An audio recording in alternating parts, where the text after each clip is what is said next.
prirodi se ni jedna promjena ne može desiti bez uzroka. Pre nego što padne kiša, formiraju se oblaci. Da bi poletela, ptica prvo mora mahnuti krilima. Isto pravilo važi i za golf lopticu. Da bi se zakotrljala, mora je neko udariti. Mora postojati uzrok za promjenu kretanja. Upravo taj uzrok, delovanje koje izaziva promjenu kretanja, je ono što nas interesuje. Isaac Newton je definisao silu kao uzrok promjene u kretanju tela. Sila je tako postala veoma značajna veličina u fizici. Danas se sila definiše kao mera uzajamnog delovanja dva tela.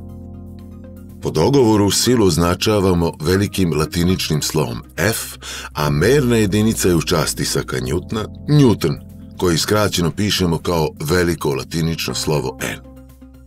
Inače, sve merne jedinice koje su dobile ime po nekom naučniku se označavaju velikim slovom.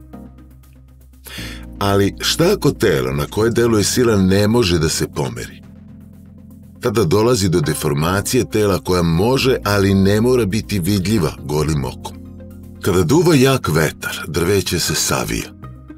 Ako se drvo posle toga ponovo ispravi, kažemo da je deformacija elastična. Ali ako se slomi ili ostane iskrivljeno, deformacija je plastična. U raznim primerima prepoznajemo sile koje slede neko pravilo. Takvim silama dajemo posebna imena da ih lakše prepoznamo i izračunamo. Tako, na primjer, kada guramo nameštaj po sobi, osjećamo otpor koji nam taj nameštaj pruža dok klizi po podu. Takvu silu nazivamo sila trenja klizanja.